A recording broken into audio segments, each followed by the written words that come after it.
I saw a racial fight recently, which is terrible, but I watched it. How are you not gonna watch? You're gonna watch every fight, you know? Fights have that weird quality. Fights are kind of like hand jobs, and that like, you don't really want one, but you're like, well, let's see where it goes, you know? Like, will you give it a kiss? No? All right, so yeah. Had to take a shot. So, I'm in Philadelphia, walking through the park in the middle of the day. Beautiful day in Philly, beautiful park. I'm walking through this park, and as I'm walking through it, I see a white guy, and he yells across the park to a black guy. He calls him a nerd. And when you hear that and you're in public, you're like, oh my God. I'm gonna die. That's your first thought. And then another black guy, I don't know if he lived in the bushes, but he popped out of the bushes. Like, if this is a bush right here, I just saw a black guy go, no.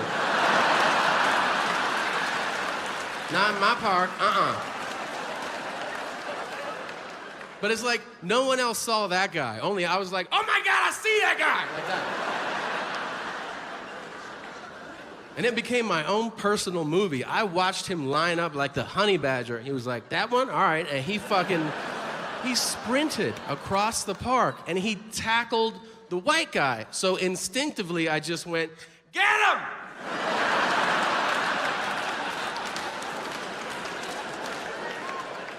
But it took me a second to realize I'm the only other white guy in the park. Yeah, so like 10 black people turned and I went, no! Him. Our him. And they were like, what? And I was like, I'm out, that's what. And then they killed that white guy. And for the record, I don't give a fuck if they did. You know why?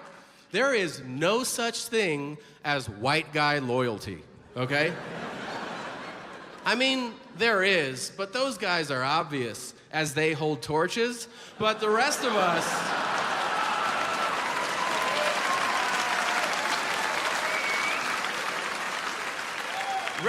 are not having that shit. And let me tell you something, man. I'm jealous of interracial loyalty, because I see it. You know, if you're white, you see it with other races. Asian, you see it with black people for sure. What I'm talking about, there can be a dangerous situation. Let's say it's a fight, and there's a black guy in that fight. And then another black guy that doesn't know him will go, I'm gonna involve myself. Just on account of us being of the same race. At our core, we are brothers. I see that, I'm like, wow. Because when you're white and you're in that situation, you're like, fuck that guy, I don't know that guy. Do whatever you want to him, I don't give a shit. Let you do something like that guy in the park and then look at me like, hey man, are you gonna help out? You should know something. You're about to get murdered, okay? I will fucking take pictures as you're beaten and upload them, hashtag honky, hashtag dead honky, fuck you cracker, I'm out of here. Now,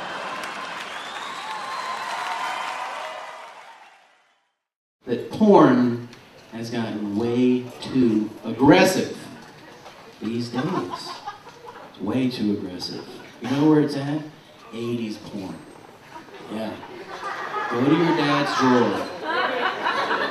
Pull out a VHS. Watch an 80s porn. That's when porn was fun and exciting and consensual. When they had 80s porn had fun little plot lines like, I've lost all my pants! What am I gonna do with this cock? And then some girl will be like, you can keep it in here for a week. And these days it's all choking and spit them out, spit my ass. Everyone's spitting on everybody. And the titty slapping. Right? Not cool. Not sexy. No. Do you like having your titties slapped? No. You like it like, Like that.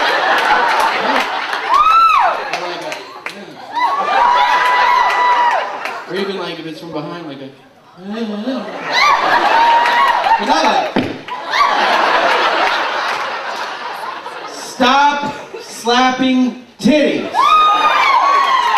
That's where mama's milk comes from, alright? That's what this show's all about. That's what I want you to leave with today. My message for 08. To change America. Stop slapping titties. Thank you guys very much. People ask me, like, I get asked fucking travel advice from strangers. Can we just break down how crazy that is? Like, people come up to me and they're like, hey, you travel a lot, right? And I'm like, yeah. I'm like, where should I go? I don't fucking know you, man.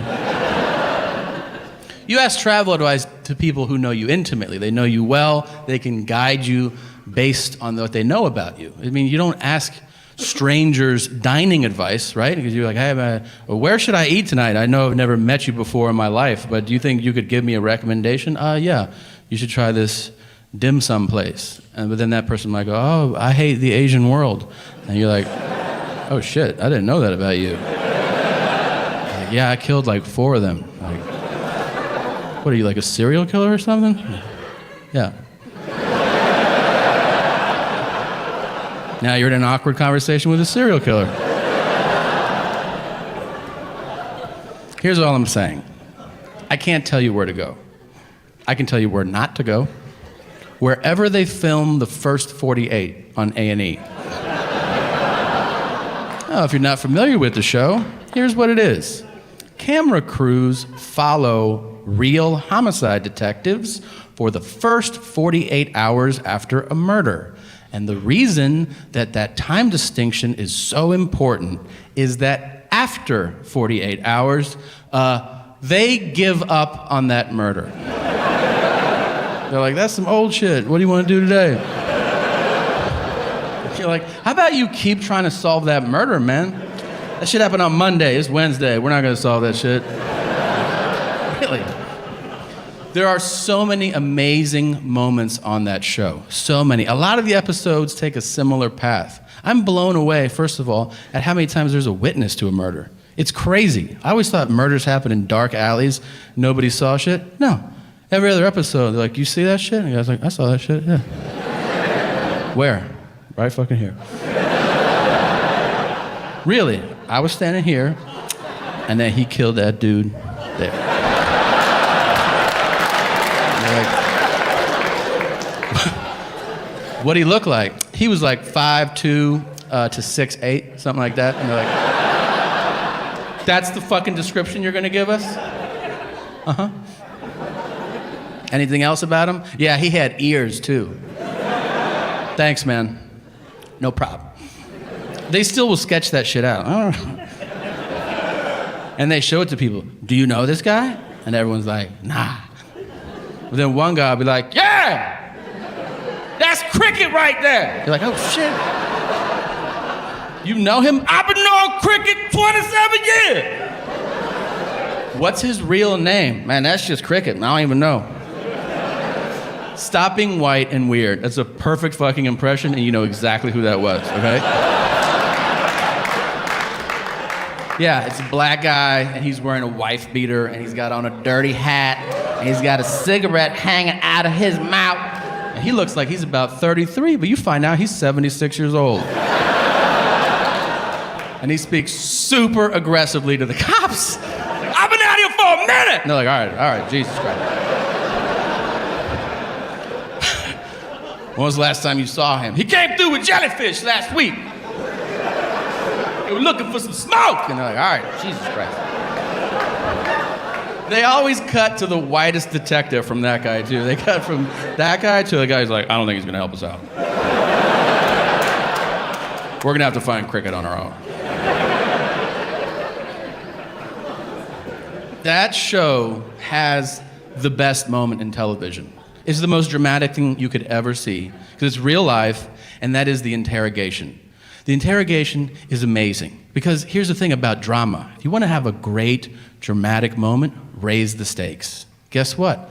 There's no higher stakes than somebody being questioned about taking somebody else's life. It's inherently compelling television. It is also super serious. But the detectives insist on using the suspect's street name, so the whole thing turns into a fucking cartoon. Like, they're literally like, your life is on the line. We need to talk to you. Why don't you have a seat? Little stank, why don't you sit down for a second?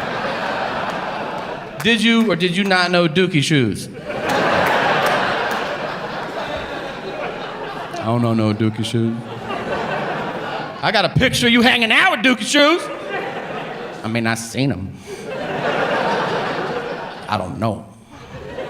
And then they'll throw one bit of evidence against the wall, hoping it'll solve the case. They'll be like, well, we were talking to Namin, and he said that you were at the 7-Eleven last week. And he'll be like, yeah, I shot him in the face. And you're like, God damn, really? That's all it took to break you?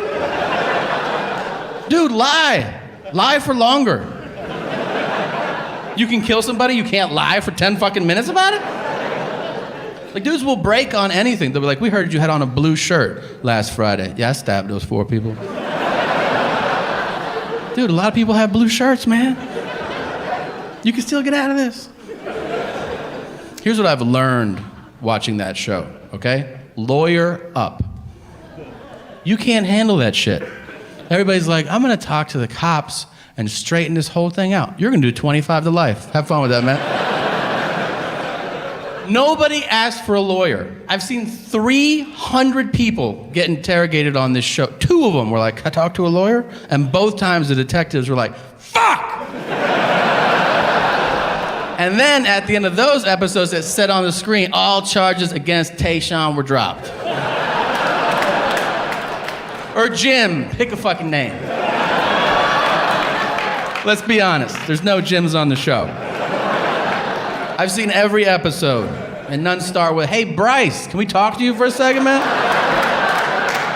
Where were you last Friday? I was over at Tanner's house. Then Skylar had a party, so we went over there. And then we picked up Connor and we had pancakes. Sorry, bro. The detective bro.